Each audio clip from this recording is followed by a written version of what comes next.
$100 billion company बनाऊंगा और अकेला ओनर उसमें मैं रहूँगा और $100 बिलियन बनेगा वो company. If you are repeating the history again, you are a fool. कि वो हमारी बातें रीड कर, और जब वो हमारी बातें रीड कर रहे हैं, इसका मतलब ये है कि हमारे डेटा को वो सेल कर रहे हैं। Now you bought some product out of that data which they filter it out, क्योंकि आपने मेरी चीज़ों को सुना और मुझे वही प्रोडक्ट दिखाया जो मुझे चाहिए था। इन रियलिटी में उस पैसे का कुछ पोर्शन तो आपको भी मिलना चाहिए था। दोस्तों मैं खुद शॉक हो गया था जब मुझे पता चला कि यार वेब 3.0 में इस लेवल की अपॉर्चुनिटीज है। तो मैंने सोचा कि यार चलो किसी एक्सपर्ट से हम बात करते हैं, उनसे जानते हैं कि एक्चुअल में यहाँ पे कितनी अपॉर्चुनिटीज है। दोस्तों वेब 3.0 में मल्टीपल लोगों ने बहुत सारे प्रेडिक्शन किए हुए हैं, लेकिन आज हम एक ऐसे बंदे के साथ बात करने वाले जो ऑलरेडी 4-5 सालों से इन सब चीजों में है। उसने खुद ये चीजें डेवलप होते हुए देखी है और खुद का $multi-million का बिजनेस यहाँ पर खड़ा किया है। जैसे इंटरनेट आने के बाद अमेजॉन और फेसबुक जैसी बड़ी बड़ी कंपनी बनी थी, कुछ ऐसा ही आज का ये दौर है। यहां पर इतनी सारी मल्टीपल अपॉर्चुनिटीज है, लेकिन हम लोगों को बहुत सारी अपॉर्चुनिटीज के बारे में कोई भी आइडिया नहीं है। और आज का ये पॉडकास्ट आपका दिमाग खोलने वाला है, सो बी रेडी फॉर इट। अरे अरे अरे रुको रुको रुको, उस बंदे का नाम तो सुनो। He is none other than Prashant Maurya, the founder and CEO of Spiron. So let's get started.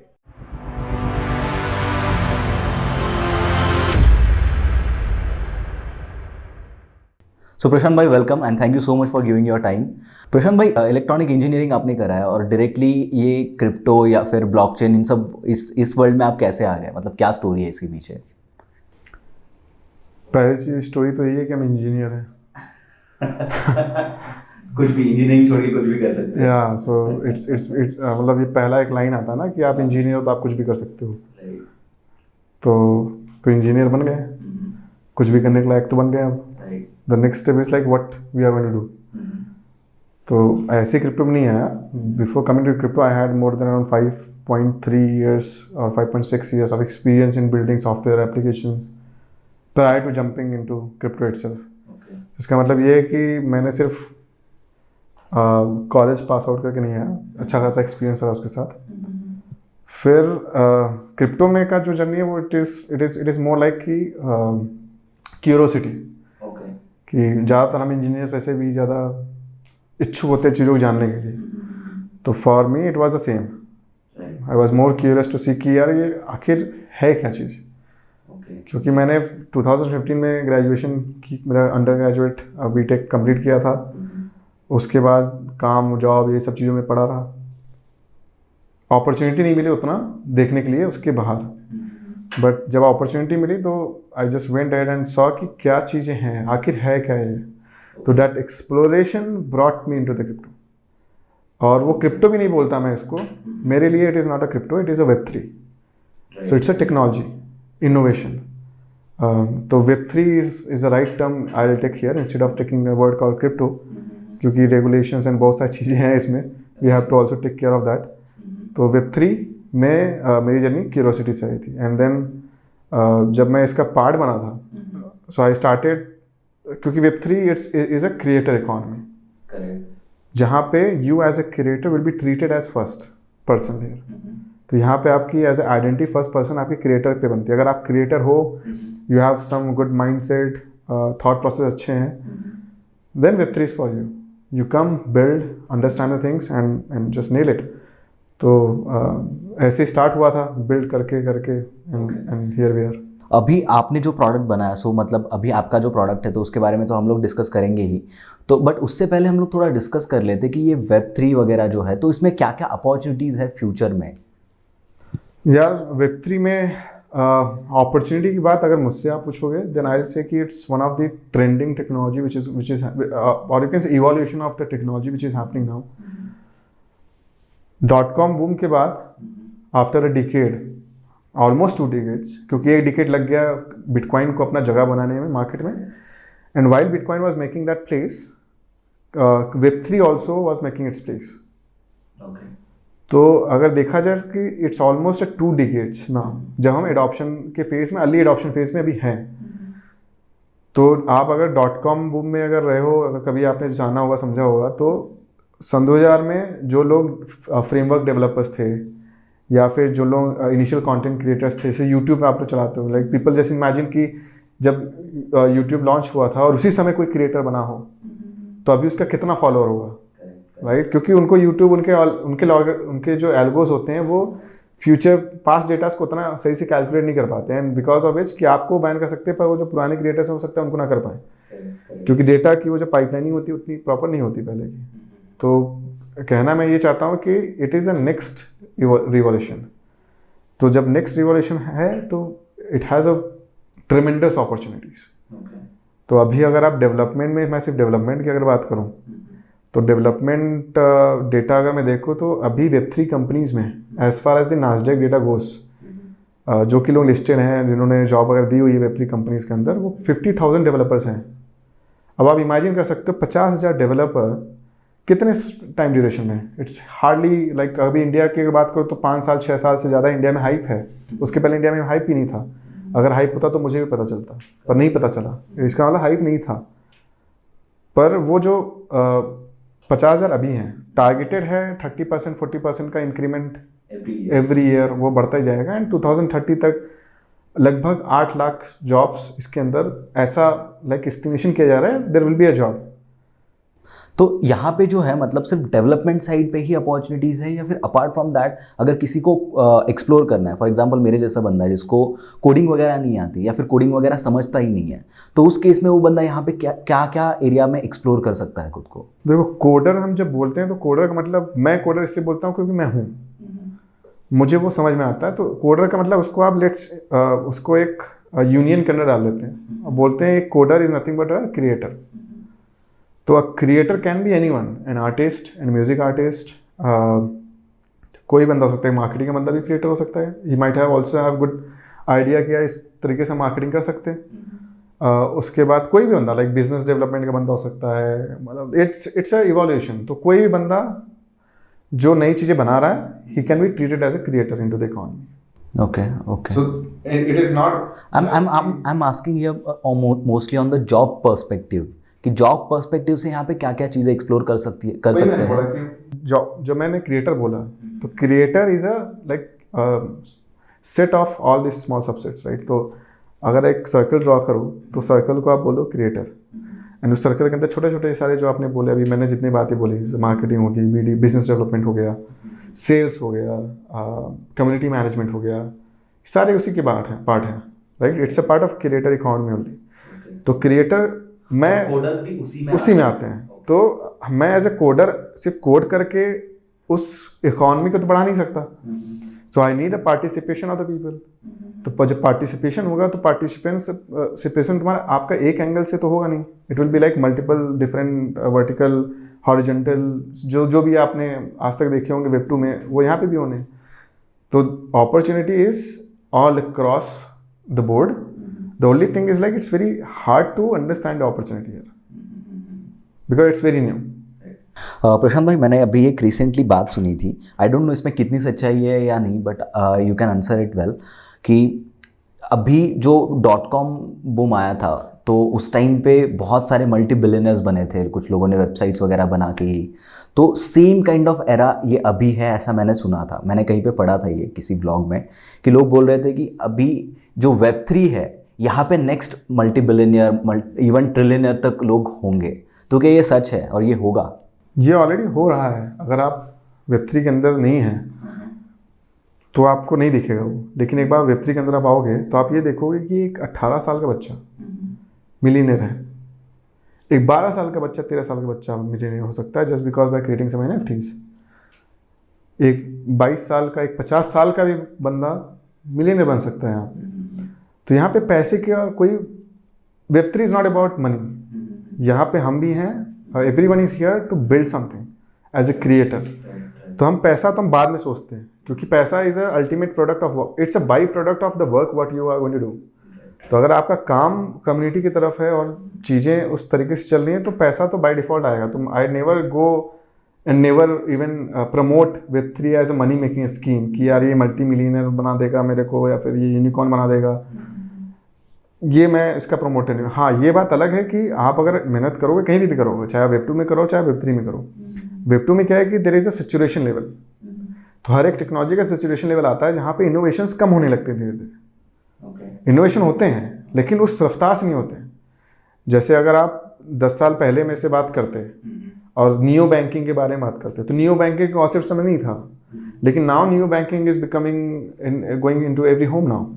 तो अगर इवोल्यूशन देखो तो होगा, लेकिन it will be little slower. उस समय हम कुछ और बातें क्या करते थे 10 साल पहले कि हम फाइनेंशियल इंक्लूजन कैसे लाएं। तो same goes with the Web3 as well कि यार यहाँ पे हम मिलीनियर मल्टी मिलीनियर उन लोगों 10 साल पहले भी लोग बने थे वहाँ पे भी, यहाँ पे बन रहे हैं।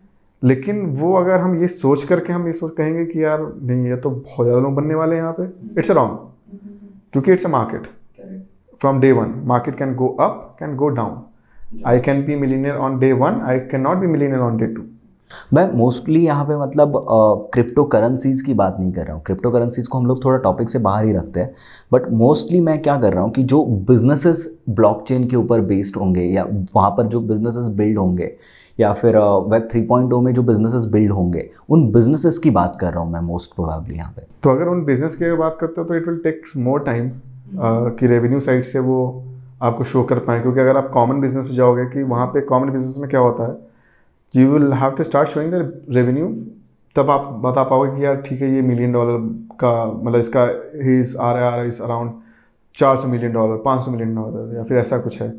तो it is going to take time in blockchain और Web3 itself, but it is going to make it. So we call it WAGMI. We all are going to make it. Okay. So and most probably approximately how much time it will take for this adoption and for this all? adoption it totally depends. So अब जैसे होता है कि कहीं कभी कभी क्या होता है कि लोगों को क्लिक करने में, जैसे मेरा माइंड है तो मेरे माइंड में कोई चीज़ क्लिक करने में थोड़ा सा टाइम लगता है, बट वो वो जो टाइम होता है उस और जब वो क्लिक करता है देन इट हैपन्स।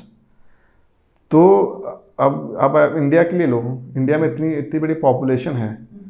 मेरा एक इंडिविजुअल का मैं माइंड ऐसा बता रहा हूँ, हो सकता है किसी और का माइंड दूसरे तरीके से काम करता हो। तो वो टोटली डिपेंड करता है कि हम इसका नरेशन कैसे सेट करते हैं। Narration plus government support. अगर narration and the government support is correct then we might reach at a very high scale at a very small span of time. लेकिन अगर वो थोड़ा सा वहाँ पे गड़बड़ हुआ या फिर सपोर्ट हमें लूज हुआ या फिर कुछ चीज़ें वहाँ पे कम हुई तो the adoption will be slower, but it is going to happen. But if you ask me, my personal opinion, it is going to take around 6 to 7 years down the line to get it massively adopted into the ecosystem. तो प्रशांत भाई, अभी जो हम लोग बात कर रहे थे बाहर की वेब 3.0 में जो मोबाइल एप्लीकेशंस होंगे या फिर जो वेबसाइट्स होंगी, तो उनका UI जो होगा वो सब अभी जैसा है वैसा ही होगा। तो बहुत सारे लोगों के दिमाग में इसके रिगार्डिंग बहुत सारे कन्फ्यूजन्स है, बहुत मिसअंडरस्टैंडिंग्स है कि यार वेब 3.0 में जो एप्लीकेशंस होंगे या फिर जो वेबसाइट्स बनेंगी वो एकदम कुछ ही अलग हो गया। तो ये क्या फंडा है यहाँ पे? पता नहीं कौन ऐसा सोच रहा है, बट अगर जितने हमारे यूजर्स अगर आप देखोगे जो भी Web3 में बना रहे हो या फिर कहीं भी बना रहे हो, तो जब भी हम एप्लीकेशन बनाना चाहते हैं तो वहाँ पे क्या चाहिए होता है? लैंग्वेजेस जिसको आप यूज़ करते हो उनको लिखने के लिए। Languages are the same as Web2। ठीक है, थोड़े बहुत चेंजेस है जो कि स्मार्ट कॉन्ट्रैक्ट लेवल पे हैं। यूज़र इंटरफेस पे कोई चेंजेस नहीं है। आप Next.js पे भी एप्लीकेशन बना सकते हो, React पे बना सकते हो जिसके बहुत सारे डेवलपर आपको मिलेंगे इंडिया में भी, Vue में बना सकते हो, जिसमें आप कंफर्टेबल हो आप उसमें बना सकते हो। तो user experience is not going to change, it is going to remain as it is. The back end functionality of it is going to change, क्योंकि वहाँ पे आपका जो layer of communication will be now different. अभी क्या था layer of communication? HTTP REST API के through आप कॉल मारते थे, चीज़ें करते थे। Now the concept of even though if it is REST API then also थोड़ा सा वहाँ पे ब्लॉकचेन अगर हम इंट्रोड्यूस करते हैं तो वहाँ पे चीज़ें बदल जाएंगी। हम जिस हिसाब से डेटा को देखते थे, ये यूज़र को तो नहीं दिखेगा, लेकिन यूज़र के लिए एक बेनिफिशियल पॉइंट ये होगा कि नाउ यूज़र नोज कि मेरा जो डेटा है कैसे फ्लो कर रहा है ना। वो चीज़ वो आपको as a company as a community you will be able to see all those things, but as user I don't see any user experience getting change. मतलब अभी नेक्स्ट जो सोशल मीडिया होगा जो डिसेंट्रलाइज होगा जिसको हम इट लोग is बोलते ऑलरेडी हैं, गेटिंग बिल्ट। तो उसमें ये नहीं होगा जो हम लोग बात कर रहे थे अभी कि अगर हम लोग कोई चीज़ या किसी प्रोडक्ट के बारे में बात कर रहे हैं तो उसका ऐड हम लोग को दिखने लगता है अभी सोशल मीडिया के प्लेटफॉर्म्स पे। तो ये चीज़ मोस्ट प्रोबेबली नहीं होगी। मतलब आपका डेटा का जो सेफ्टी लेवल है वो बढ़ेगा। अगर आप करना भी चाहते हो, इसमें करने में बुराई नहीं है। अगर आप मेरा डेटा रीड कर रहे हो, रीड करो। मैं कोई अंबानी या फिर टाटा या बिरला नहीं हूँ कि आप मेरा डेटा रीड कर लो, या फिर मैं कोई शार्प शूटर नहीं हूँ कि मेरे को किसी को शूट करना है, मर्डर करना है, ये सब कुछ नहीं करना है मुझे। I am a normal person. मेरे पास अगर मैं बात कर रहा हूँ, it's fine, you read whatever you want to read, but you also have to understand here कि वो हमारी बातें रीड कर रहे हैं। और जब वो हमारी बातें रीड कर रहे हैं, इसका मतलब ये है कि हमारे डेटा को सेल कर रहे हैं। एक एग्जांपल देता हूँ इसमें, क्लासिक सा। हम दोनों ने आपस में बात की अभी कुछ देर पहले, मान लो हमने फेसबुक खोला, हमें फेसबुक के वही आइटम का ऐड दिख गया। अब आप क्या सोचोगे कि यार ये तो मेरे को खरीदना था, तो आप तो जाओगे खरीदोगे उसको। इन रियलिटी में आपने क्या किया यहाँ पे, उन्होंने आपके डेटा को रीड किया रियल टाइम में, उसके बिहाफ पे उन्होंने सेगमेंट किया आपके डेटा को और आपको वही डेटा का ऐड दिखाया। Now you bought some product out of that data which they filter it out. आपने वहाँ पैसे खर्च किए हैं, इन रियलिटी में उस पैसे का कुछ पोर्शन तो आपको भी मिलना चाहिए था, क्योंकि आपने मेरी चीज़ों को सुना और मुझे वही प्रोडक्ट दिखाया जो मुझे चाहिए था, और मुझे आपने उसको बेचा, तो बेचने का थोड़ा सा परसेंटेज तो हमारे पास भी चाहिए था, क्योंकि आप एज अ रीडर आप तो एडवर्टीजमेंट में चार्ज कर रहे हो पैसे ना, लेकिन एडवर्टीजमेंट डेटा किसका था, मेरा। तो अगर एक नॉर्मल एक बिजनेस टर्म में देखें तो वहाँ पे तो ये होना चाहिए ना कि अगर आप मेरी चीज़ें यूज़ कर रहे हो तो at least pay me something, right. तो that is where the game is going to change. अगर वेब3 में कोई भी लोग आपका कोई चीज़ यूज़ कर रहे हैं, it's not like they are not going to use, they will use, but अगर वो जहाँ पे भी यूज़ करेंगे आपको दिखेगा ये मेरा डेटा यूज़ कर रहा है, और आप उस चीज़ को क्लेम कर सकते हो। And the entire Web3 economy is getting designed in a way जहाँ पे आपके डेटा कंजम्पशन, आपके अटेंशंस, आपके ये सारी चीज़ों पे भी आपको रिवॉर्ड मिलते हैं। ओके मतलब ऐसा होगा कि जहाँ पे अगर हम लोग सोशल मीडिया वगैरह कुछ यूज़ कर रहे हैं तो वो यूज़ करने का भी कुछ रिवॉर्ड होगा, क्योंकि आप अटेंशन दे रहे हो। अब देखो यहाँ पे कैसे होता है, जैसे मान लो कि आप, I know you guys are into influencer thing, right. तो मान लो आपका यूट्यूब है, तो यूट्यूब पे मैं जाता हूँ, पहले मैंने आपके व्यूज़ बढ़ाए, मैं एज ए इंडिविजुअल, एक बंदा भी व्यू आपको बढ़ाता है, एक तो व्यू आपको देगा। तो जब वो एक व्यू आपको दे रहा है, let's say now multiply that view to 1 million ना, 1 मिलियन लोगों ने आपके वीडियो को देखा और 1 मिलियन लोगों ने व्यू जनरेट कर दिया। अब उस 1 मिलियन व्यू के बाद क्या होगा, उसका नेक्स्ट स्टेप क्या है, आपको ब्रांड्स रीच आउट करेंगे, आपको यूट्यूब बोलेगा कि ब्रो मतलब आप इसको दिखाओ मेरे एडवर्टीजमेंट को, एडवर्टीजमेंट बोलेगा इनेबल करो, बहुत सारी चीज़ें आएंगी। पर इन रियलिटी में उस जो वैल्यू आप अभी एक्रू कर रहे हो एज ए क्रिएटर, वो किसकी वजह से करी किया आपने, व्यूवर्स की वजह से। व्यूअर्स की वजह से। क्या व्यूअर कुछ मिला आज तक, apart from spending their time on to the social platform, did they really got anything fruitful? No. जिससे उनकी लाइवलीहुड चल पाए। अगर आज मान लो कि मेरे को काम करने का मन नहीं है, पर आज मेरा मन है कि आज मैं मंगेश भाई का जाके वीडियो देखूंगा दिन भर, और मेरे को मंगेश भाई का वीडियो देखने के बाद मेरे को आज $10 मिलने वाला है दिन भर में, तो मैं ये काम नहीं करूँगा। तो मतलब मैं मैं सिक भी हूँ, मैं बीमार भी हूँ, मेरा फिर भी money is getting generated online. क्यों? क्योंकि मैं व्यू देख रहा हूँ, मैं कंटेंट्स बढ़ा रहा हूँ, मैं उसका एक कंटेंट बढ़ा रहा हूँ, व्यूज़ बढ़ा रहा हूँ, जिसकी वजह से he will be paying me on behalf of कि वो कितना रेवेन्यू जनरेट कर रहा है। ओके और यहाँ पे कैसा रेवेन्यू जनरेट होगा? मतलब फॉर एग्जांपल कि कोई एक बंदा है जो मेरे वीडियोस देख रहा है, जो वही आपने एग्जांपल दिया, उसी एग्जांपल को लेते हैं हम लोग, तो वो बंदे को अगर मुझे $10 देना है फॉर एग्जांपल, तो वो उतना पैसा जनरेट कहाँ से होगा? तो अब मान लो कि इसको स्मार्ट कॉन्ट्रैक्ट ले आते हैं थोड़ा सा ना। स्मार्ट कॉन्ट्रैक्ट का एक नॉर्मल टर्म में देखते हैं। तो नॉर्मल टर्म में आप कैसे डील करते हो दो एंटिटी के बीच में?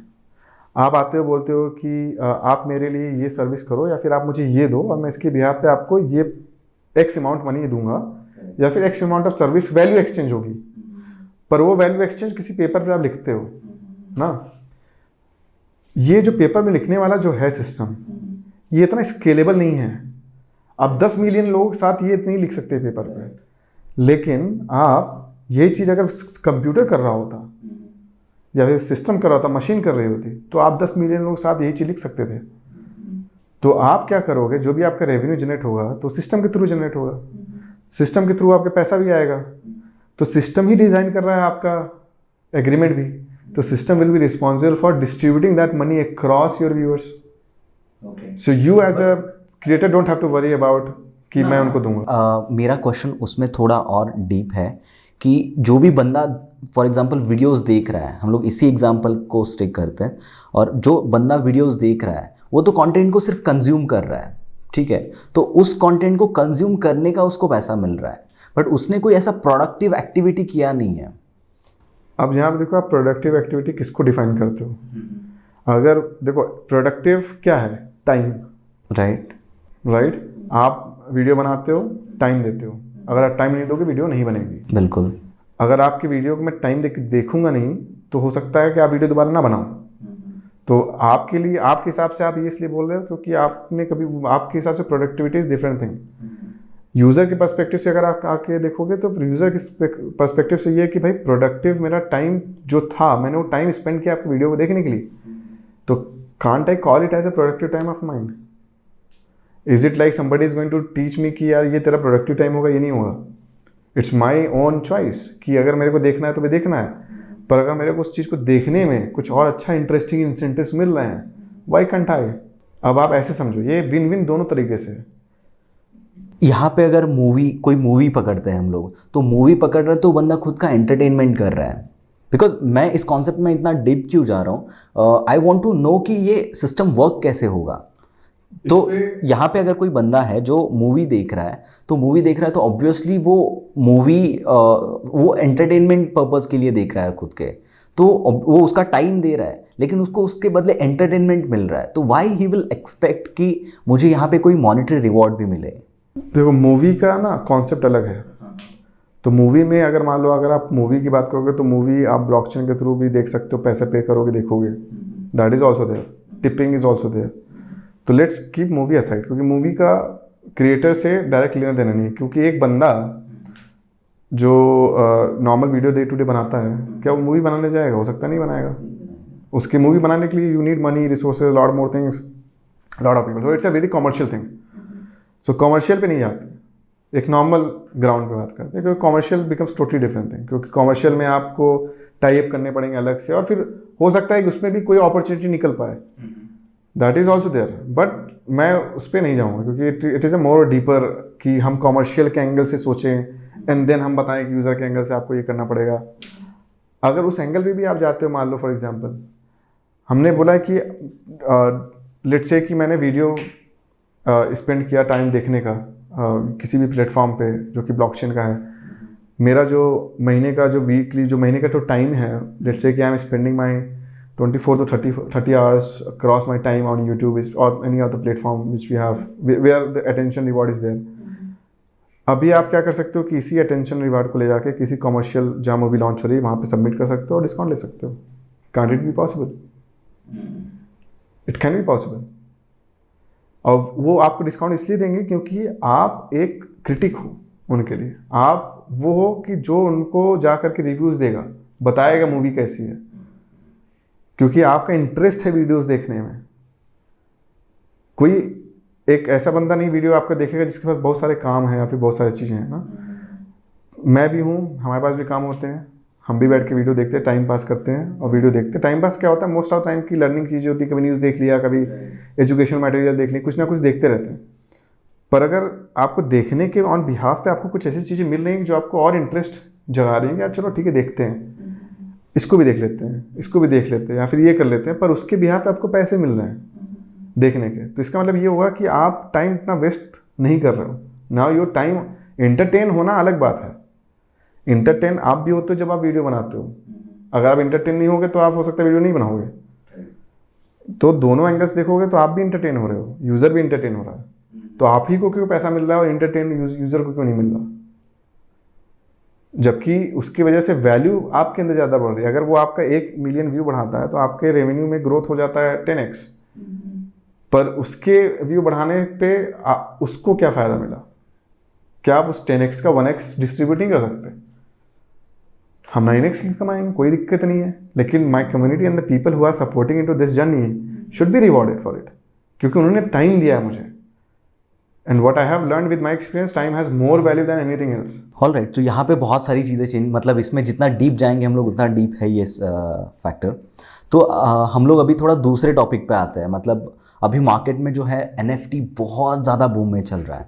I'll tell you my first like opinion, my point of view इसके बारे में क्या है कि NFT जो है, I personally don't believe on NFTs। अभी जो चीज़ें मार्केट में चल रही है उसके ऊपर तो I don't believe, बिकॉज मेरा एक पर्सपेक्टिव ये है कि कोई एक डिजिटल आर्ट के लिए बंदा मिलियंस ऑफ डॉलर्स दे रहा है और वो बंदा आगे उस चीज़ को मिलियंस ऑफ डॉलर्स में बेच रहा है, तो ये कोई चीज़ वैल्यू ही नहीं करती मतलब एक्चुअल में। मैं आपको यहाँ पे रोकूंगा। इसके आगे आप जाएं, क्योंकि let me clear few things here. NFT का जो मतलब है, it is a non fungible token. इसका मतलब क्या कि उसको फंज नहीं किया जा सकता। रुपी इज फंजिबल, बहुत सारे, जैसे रुपी को बोला था नॉन फंजिबल है, भाई एक 10 रुपए का आप तोड़ करके 20 रुपए, 10 रुपए नहीं बना सकते, right. Art was one of the factor of NFTs, कि अगर आप उसके ओनर हो तो you are already owner of that NFT, which means nobody can just click the picture and make it the picture of their own profile, क्योंकि जैसे ही वो करेगा you can just trace that NFT back कि किसको belong करते हैं reality में, ठीक है। रही बात आर्ट की, तो art was a very premium class, used to be a very premium class into any economy। अगर Web2 की बात करो, कितने सारे पेंटर्स हैं, जितने लोग हैं, लाइक उनके जब शोज होते हैं they sell millions and millions of dollars. अगर वो बिक रहे हैं तो वाई कांट NFTs भी। बट यहाँ पे जो थॉट प्रोसेस जो चेंज करने की बात है, क्योंकि पहले ये दिखते नहीं थे लोगों को। पहले क्या आपको पता था कि कोई पेंट $1 मिलियन में बिक रहा है? मैंने सुना हुआ था, पर इतना ज़्यादा नहीं था डीप में कि आप डेली सुन रहे हो यही बात। तो एक होता है आपको कभी कभी सुनने को मिलेगा, एक होता है आपको डेली मिल रहा है सुनने। तो जब कोई चीज़ आपको डेली मिलने लगती है सुनने को, तो आप कहते हो यार ये क्या हो रहा है, मजाक चल रहा है क्या? तो यहाँ पे एक माइंडसेट आता है कॉल्ड कलेक्टर्स माइंडसेट। जैसे मैं अपने अगर चाइल्डहुड की बात करूँ, तो हम लोग पहले WWE के कार्ड्स आया करते थे, तो हम टॉफ़ी वगैरह खाते थे या फिर कुछ भी खाते थे ना, तो हमें मतलब लाइक हम स्पेंड करते थे पैसे कि भाई मेरे को, मैंने 10 रुपये 20 रुपये दिए हैं और मेरे को लगता था यार इसमें से ना मेरा ये वाला कार्ड निकला है, ठीक है। और फिर उसके बाद अभी भी मैंने शायद जॉय करके एक बच्चों का अभी भी आता है एक टॉय खाने का कुछ ऐसा, मैंने देखा था, मेरे नेफ्यू का है, तो वो उसको देखता है तो उसको ख़रीदना होता है। वो उसको खाने के लिए नहीं खरीदता, उसको एक के जैसा होता है, तो उसको जब तोड़ोगे ना आप, तो उसके एक साइड पे खिलौने होंगे और एक साइड पे खाने का होता है। मैंने उसको लिटरली कितनी बार देखा है कि वो क्या करता है कि उसको लेता है, खोलता है, खाने वाला फेंक देता है साइड में, और जिसमें खिलौना होता है उसको खोलता है। समझ रहे हो आप मैं क्या कहना चाह रहा हूँ? तो NFT की जो वैल्यू है, इट इज़ नॉट अबाउट कि वो $1 बिलियन बिलियन डॉलर में बिक रही है। यहाँ पे value comes to the collective part of it, किसके कलेक्टर्स कैसे हैं। अब जैसे crypto punk, it was a pixelated art created by system, right.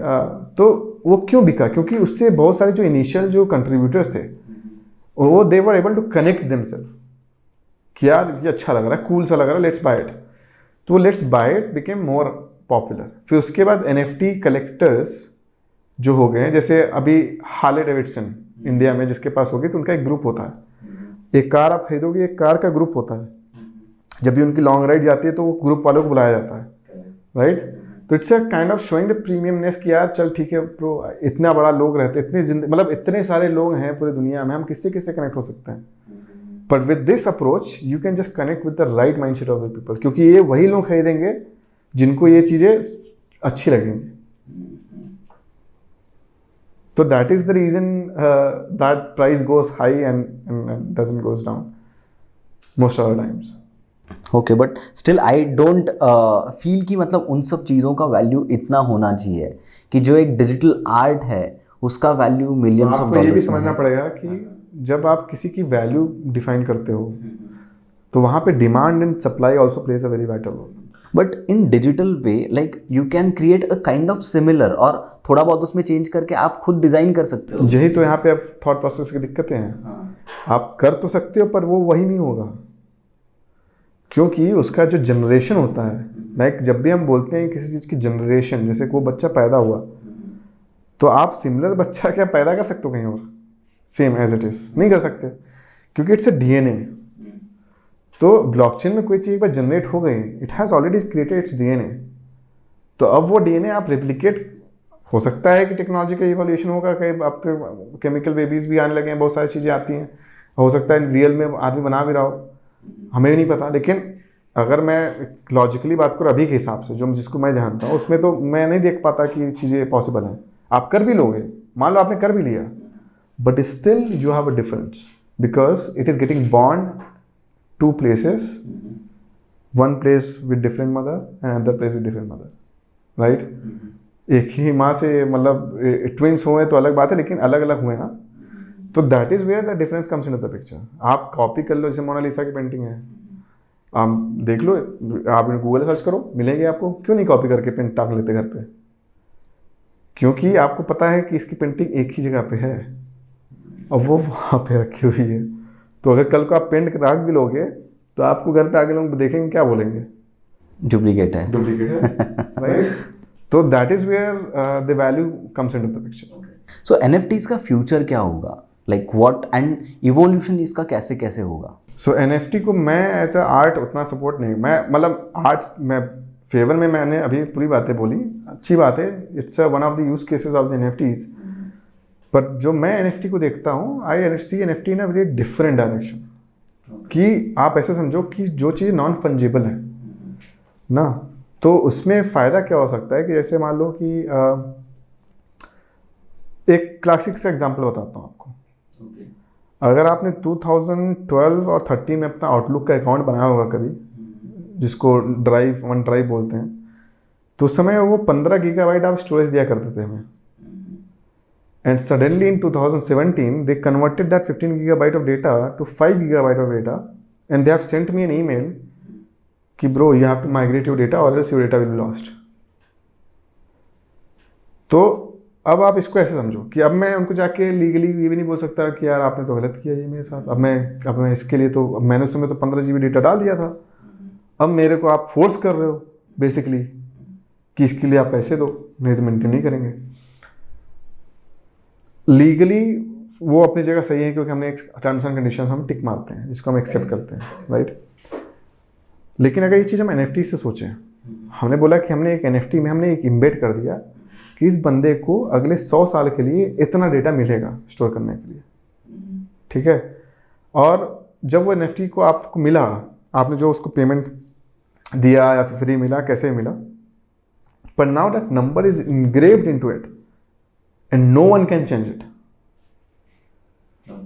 तो इसका मतलब ये है, कल को आप, मैं एज अ लेट्स से कि आप हमारे ऐप पे आके यूज़ कर रहे थे, मैंने आपको इशू किया था, मैं ये नहीं कर पाऊंगा कि मैं जा करके एक सडनली आपको एक नोटिस भेजूँ, बोलूँ कि यार bro now I am changing your entire contract, क्योंकि वो कॉन्ट्रैक्ट ऑलरेडी डिफाइंड था, वो आपने डेटा उसमें फीड कर दिया है।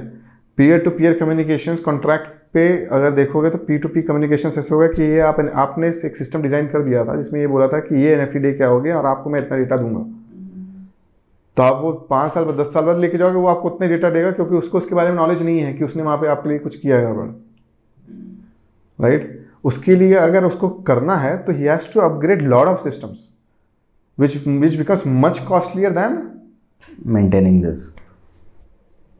तो वहीं पे एक और यूज़ केस आता है, और बहुत सारे यूज़ केस। इस फिरौन में अगर लें तो इस फिरौन में हमने एक नया यूज़ केस ये डाला था कि जितने भी डेवलपर्स हैं, जो भी डेवलपर्स हमें ऑनबोर्ड करेंगे, वही उनमें से जिन डेवलपर्स के पास ये हमारा जो NFT जो हम लोग लॉन्च कर रहे हैं, मतलब हम लोग जब तक वीडियो जाएगा आई डोंट नो तब तक लॉन्च हो चुका होगा, तो उसमें वो डेवलपर्स मेरे एप्लीकेशन को एक्सेस कर सकते हैं, ठीक है। It is a gated access. तो we have created a gated access for the developers कि यार कुछ ही लोग आएंगे अंदर और ये लोग होंगे, फिर हम नए सेट ऑफ यूजर्स को लेंगे, फिर हम नए सेट ऑफ यूजर्स को लेंगे और NFT दे करके। अब उससे फ़ायदा ये होगा कि लेट्स इमेजिन कि मुझे अपने नंबर्स ट्रैक करने कि कितने हमने डेवलपर्स किए या फिर उन डेवलपर्स ने कितनी माइनिंग की, क्या नहीं की। नाउ यू हैव एक एंटिटी हो गई आपके पास अब, जिससे आप सारे उसके वैल्यूज अटैच कर सकते हो। तो इन दिस सिनेरियो, NFT वाले सिनेरियो में, क्या आपको डेवलपर का आइडेंटिटी चाहिए उसको अलाउ करने के लिए? नहीं, उसने ऑलरेडी आइडेंटिटी आपके प्लेटफॉर्म को यूज़ करके बना ली। उसने जितना यूज़ किया, क्या नहीं किया, आपने बना लिया। आपको उसका लोकेशन भी नहीं चाहिए, कहाँ रहता है, क्या करता है, कुछ नहीं चाहिए। आपको ये चाहिए कि like this guy is using our platform, simple. तो वो गेटेड एक्सेस दे दिया। उसके बाद हमारे अंदर हम लोग क्या, इस फिरौन के अंदर ही NFT एज ए यूटिलिटी का जो यूज़ केस है, it's very vast. So one of the utility we have is called licensing model. So we issue a licenses based on NFTs। हम आप मेरे पास आओगे, लेट्स से कि आपने मेरे से बोला कि प्रशांत मेरे को I need to use your application for next let's say 6 months. और मैं आपको बोलूँगा कि ठीक है, मैं आपको देता हूँ एक NFT, आप पैसे पे कर दो, या फिर जो भी लाइसेंस करने हैं आपको मैं लाइसेंस इशू कर दूँगा। और जो लाइसेंस जो मैं इशू करूँगा, तो that license will get issued in NFT। अब उस लाइसेंस को लेकर के आप कभी भी यूज़ करोगे, हमारा प्लेटफॉर्म यूज़ कर लोगे। Okay. So here NFT is kind of a license. It's a utility, it's one of the utilities of NFTs। Right. तो ऐसे right, right, NFTs के बहुत सारे यूटिलिटीज हो सकते हैं। One of the utilities is your certificates. Your certificates can be issued as an NFTs, क्योंकि एक बार आपको सर्टिफिकेट आपके अगेंस्ट में इशू कर दिया गया NFT के थ्रू, उसको कोई मॉडिफाई नहीं कर सकता। राइट। अगर आपने मॉडिफाई किया है किसी भी टाइम पे, देन वो अपेंड होता है, मॉडिफाई नहीं होता। अपेंड का मतलब होता है उससे एक और आगे आ जाएगा, उसके एक और फॉरवर्ड में। हाँ। पर वो पिछला चेंज नहीं होगा, और वो भी दिखेगा। आप देखना चाहोगे तो दिखेगा। तो वहाँ पे एक और बेनिफिट आ गया आपका कि आपके NFT as a use case certificates, NFT into your marking system को आप NFT से इशू कर सकते हो कि आपके जो मार्क्स जनरेट हो रहे हैं, कुछ भी हो रहे हैं, आप उनको NFT से इशू करो। नहीं चेंज हो सकते, चेंज भी कोई करेगा तो ट्रेस हो जाएगा। यूज केसेस के बहुत सारे हैं। Okay.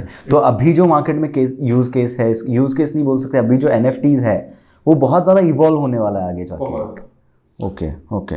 It's utility is vast. Okay, all right.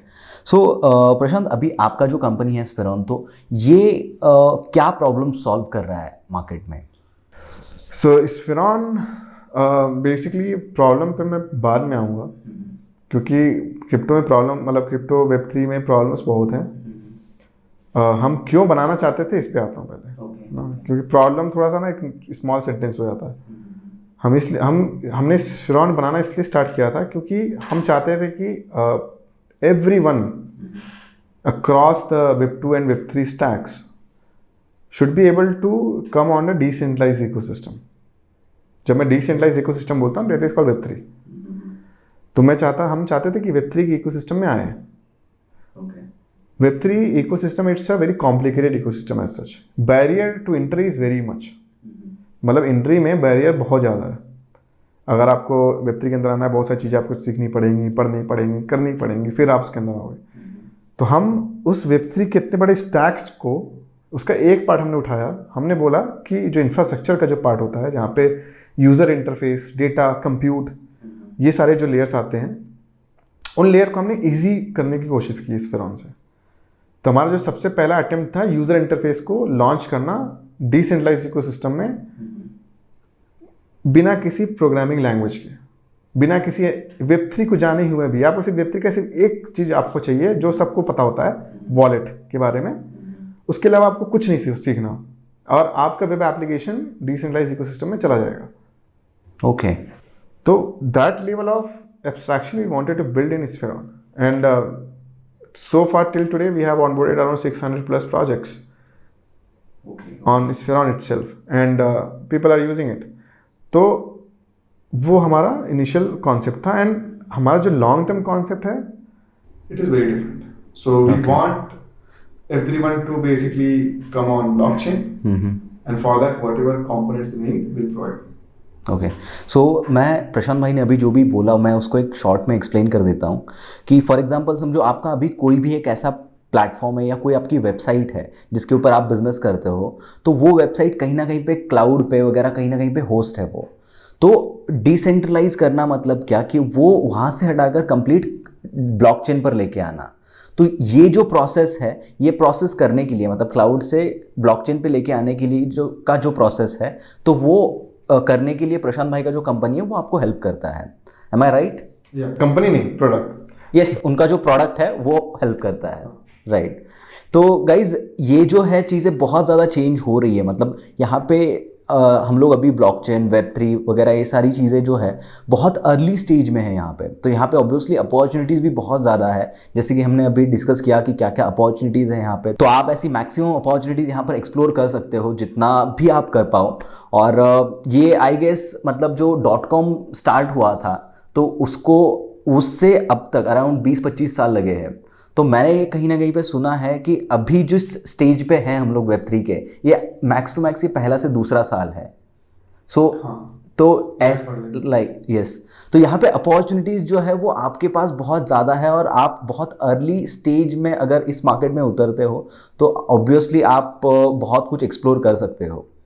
तो फॉर श्योर प्रशांत भाई, अभी हम लोग थोड़ा दूसरे टॉपिक पर आते हैं कि ब्लॉकचेन हमने डिस्कस कर लिया, हमने NFTs डिस्कस कर लिए, इसमें क्या क्या अपॉर्चुनिटीज़ है वो भी हमने डिस्कस कर लिए। अपार्ट फ्रॉम दैट एक टॉपिक है जो बहुत ज़्यादा हाइप में है, and that is, you can like guess it, कि मेटावर्स। फेसबुक ने जब से खुद का नाम चेंज किया है तब से जाके ये मेटावर्स मतलब एकदम ऐसा लोग पागल हो गए। क्रिप्टो करेंसीज में जो इस टाइप के टोकन्स थे, उन टोकन्स का वैल्यू एकदम स्काई रॉकेट हो गया है। दो तो यहाँ पे एक और मैं पॉइंट ऐड करना चाहूँगा, जब से फेसबुक ने ये किया, फेसबुक का stock got crashed. Oh wow, ये नहीं पता था मुझे।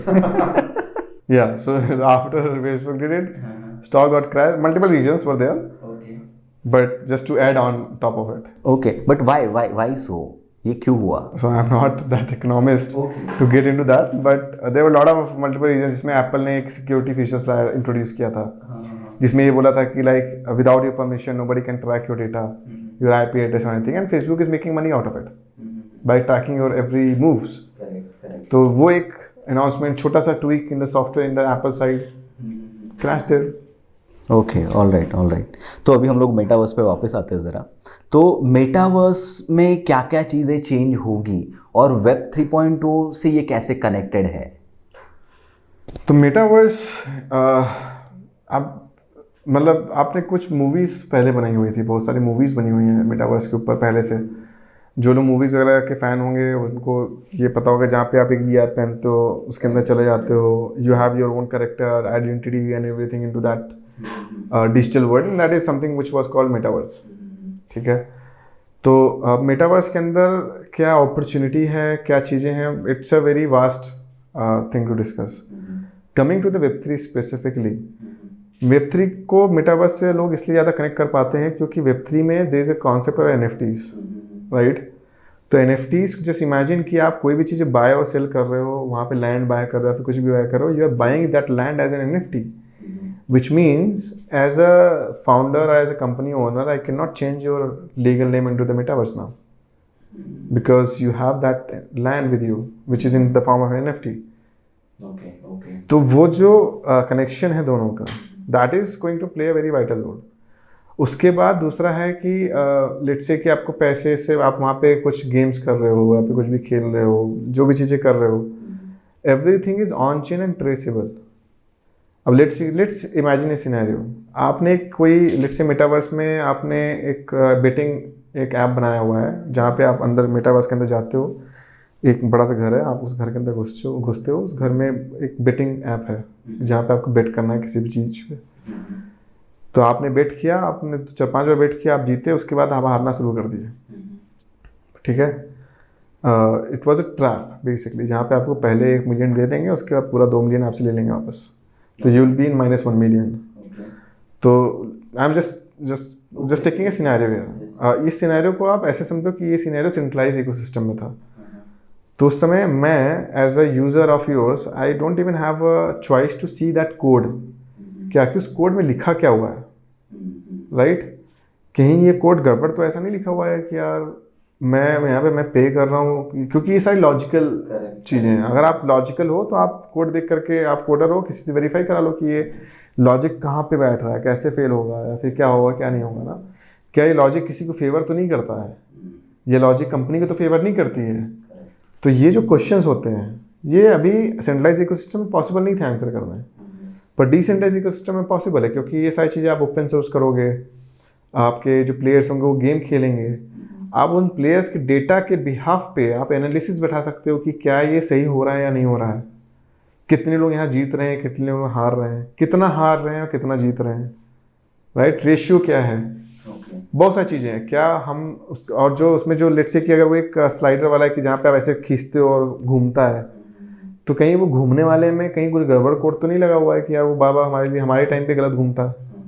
जैसे मेरे को अभी तो याद है कि जब भी मैं कुछ घुमाता हूँ मेरे को कभी कुछ नहीं मिलता सेंट्रलाइज और मुझे नहीं पता, और मेरे को मैसेज आता है कि भाई लिंक्डइन में लोगों को मिल गए हैं 1 करोड़ रुपए। मैंने कहा यार, या तो if I am very unlucky कि मेरे को फ्री में पैसे नहीं मिल रहे हैं वो, या फिर they are very much lucky कि उनको पैसे पैसे मिल जा रहे हैं। तो I also don't know, so that trust is there, right? So how you are going to resolve that trust, to bring that trust into a trustless ecosystem and get it resolve there. मतलब यहाँ पे एक simple way में अगर बताऊं तो जो भी ऐसे टाइप के गेम्स वगैरह होते हैं तो वो मोस्ट केसेस में वो कंपनी के फेवर्स में ही होते हैं, तो उसी हिसाब से उसको डिज़ाइन किया जाता है, उसका एल्गोरिदम वगैरह। बट हम लोगों को वो पता नहीं चलता, बिकॉज हम लोग सिर्फ सोचते हैं कि हाँ ऐसा होगा, बट कोई प्रूफ नहीं होता है। कोई प्रूफ नहीं। अगर मान लो कंपनी बोलती है आज भी कि हम ऐसा डिज़ाइन नहीं करते हैं, ठीक है, तो क्या आप अपने कोड को प्रोसेस करोगे? हमें देखने दो, आप हमें ले जाओ, मैं वेरीफाई कराओ एक ओपन प्लेटफॉर्म पे, चीज़ों को करो। That is a different thing, right? तो that is where that game start changing into the Web3। ज़्यादातर Web3 में आपको codes, smart contracts open source मिलते हैं, ताकि लोग उसको बैटल टेस्ट कर पाएँ, उसके अंदर बग्स निकाल पाएँ, उसमें बहुत सारी चीज़ें होती है, उसको करते हैं। And that is how the entire ecosystem is becoming robust. और मेटावर्स में भी I have just given you one example. तो metaverse can be of anything.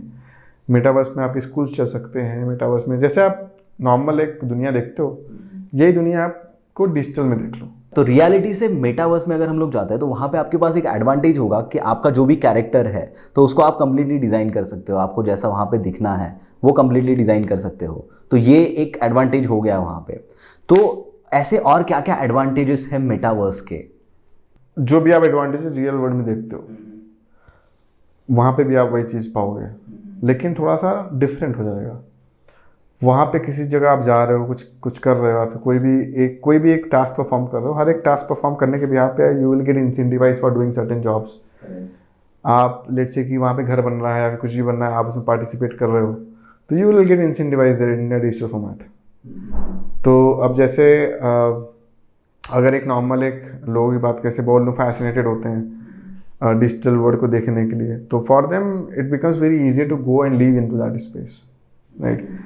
पर अगर मैं अपना ओपिनियन बताऊँ तो मैं उतना मेटावर्स लायक हूँ नहीं, क्योंकि मैं for me like real interaction becomes more fruitful than the digital interaction, because if you're not able to touch someone, जो कि I don't know if it is possible also, if it can be possible in future, I don't know.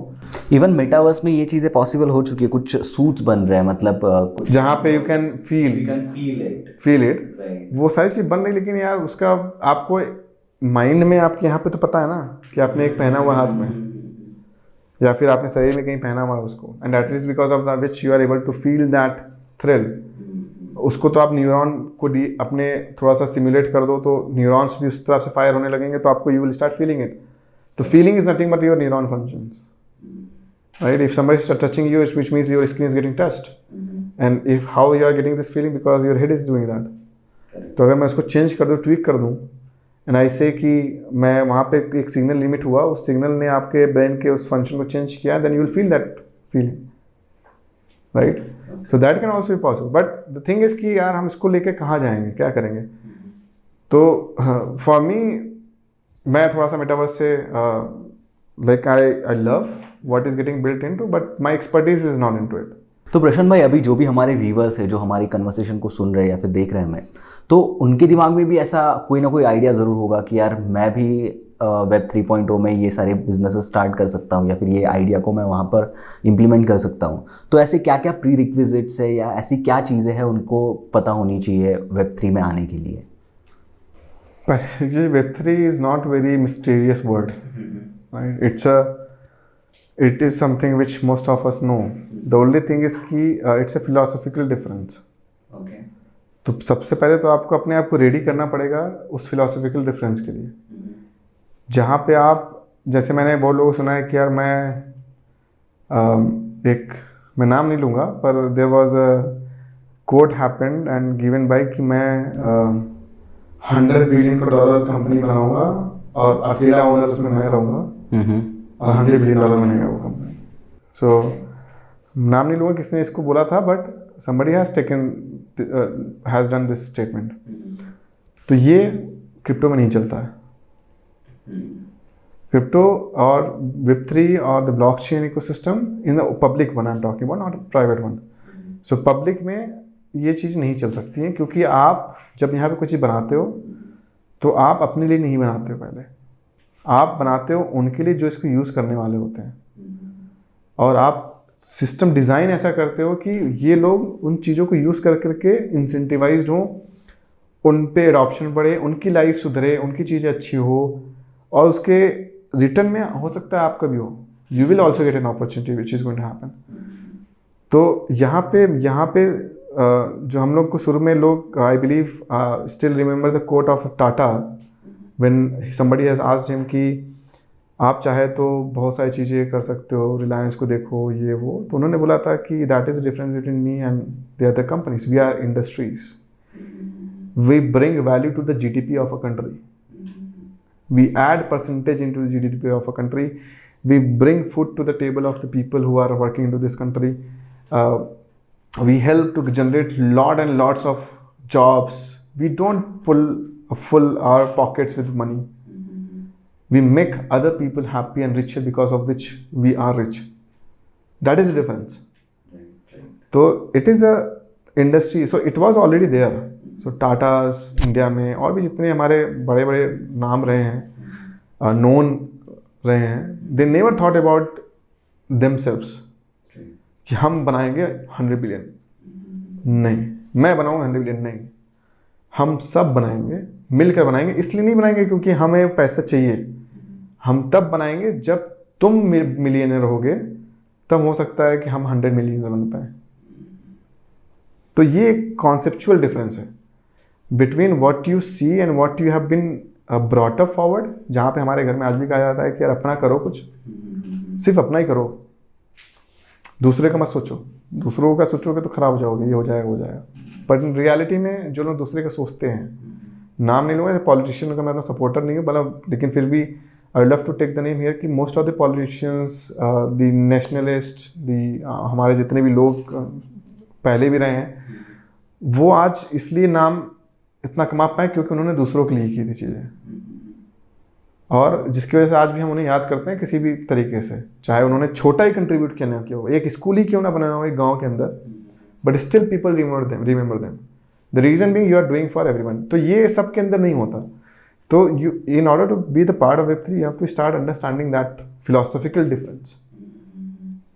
पहला stage वही है, तो you have to cross that, and उसको कैसे cross करोगे, समझो कि आखिर यहाँ पे ये फिलोसॉफिकल डिफरेंस को ब्रिज कैसे किया जा रहा है, क्या चीज़ें हैं कि क्यों ये अलग है चीज़ें। यहाँ पे वहाँ के जो लोग ऑलरेडी, हमेशा ये बात हमेशा बोली जाती है कि like history is always there to learn, history is not there to repeat difference, right? If you are repeating the history again, you are a fool. If you are not repeating but learning from the history, then you are smart. Which means जो लोग Web3 में पहले से रहे हैं, जिन लोगों ने काम किया इसमें से इतने सालों तक, उनसे बातें करो, उनसे सीखो, समझो उन्होंने क्या चीज़ें, उनको उनके लिए फिलोसॉफिकल डिफरेंस क्या था, क्योंकि it's a philosophy, right? For me it might make different sense, for you it will make different sense, for 10 other people who are working into different places, they will think into different sense. उनसे समझो और उनमें देखो कि उन लोगों में से किसकी फिलोसॉफिकल चीज़ें आपसे मैच करती हैं, और उनके साथ जुड़ो, समझो, बात करो, मेंटरशिप लो, जो भी करना वो करो, क्योंकि it's very easy and approachable market छोटा सा है, लोग यहाँ पे हेल्पफुल हैं बहुत ही ज़्यादा, they will not even ask you anything, they will simply come over a call and help you out. I have done it multiple times, ठीक है? मैं कॉल पे जाता हूँ, रैंडमली कोई मेरे को बोलता है कि सर कॉल पे आते हैं, Saturday Sundays I use that Saturday Sundays to help people out in understanding the things अब। तो that is how the Web3 is. तो वहाँ पे आपको second thing is like connect with these people, try to understand what they are writing into, उनके blogs पढ़ो, चीज़ों को समझो, क्या बोल रहे हैं वो, उनके थॉट प्रोसेस में जाओ। अगर उनकी बात आपको नहीं समझ में आए, उनको पर्सनल पिंग करके मैसेज करके बात पूछो कि ये मुझे नहीं समझ में आया, आपने यहाँ पे ये क्यों बोला था, इसका क्या मतलब होता है। फिर जब आपको फिलोसॉफिकल डिफरेंसेस की चीज़ें सही हो जाएंगी, समझ जाओगे ना, तब आप ये देखो कि आपको किस जगह जाना है। क्योंकि Web3, जैसे मैंने बोला था पहले कि Web3 में हर एक तरीके के roles, jobs, foundership, creator economy, बहुत सारी चीज़ें हैं। तो आप पहले समझो, क्योंकि हर एक इंसान क्रिएटर बनने में ना ईजी होता है कहना कि मैं डिज़ाइनर हूँ, लेकिन एक डिज़ाइनर अलोन होना is not something what you are going to become a millionaire और सो, और you are going to be founder. One designer has to be emotionally, mentally, physically, whatever he is going to put on the paper, it's a representation of all those things. In one way or other way. It's a creative thought. So sometimes few people are not so much creative. Some people are very much creative from day one, once they come into this world itself. So you have to understand where you lie into. It doesn't matter if you're working with anyone. It doesn't matter if you are a founder. I'm a founder, I don't care, because I'm here to help people out. Whatever I have learned, I'm going to do that. For people who are working with me, I don't say कि यार तुम मेरे साथ काम कर रहे हो, तुम छोटे हो या फिर नहीं. Everyone is contributing to a novel cause which we are building towards. So find out that opportunity where you think you are good in and try to get into that area. अब यहाँ पे area में जाने का क्या ऐसा होता है कि try to get into some kind of internship. Hackathons इतने सारे होते हैं जहाँ पे आप जा कर के पार्टिसिपेट कर सकते हो. कई सारे ऐसे प्रोग्राम्स होते हैं जहाँ पे आप मार्केटिंग सीखते हो, सेल्स सीखते हो, बीडी सीखते हो, एम्बेसडर, कम्युनिटी एम्बेसडर का काम करते हो, बहुत सारी चीज़ें करते हैं. यहाँ पे इट्स अपॉर्चुनिटी का हेवन है कि you will not fall in opportunities, you will always have opportunities. तो आपको इटसेल्फ डिसाइड करना पड़ेगा आप किधर जाना चाहते हो. तो उसमें से कोई एक चूज करो, and then once you choose that, stick to it. Find out the right people who you should be talking to. Talk to them, ask them to feed you the resources.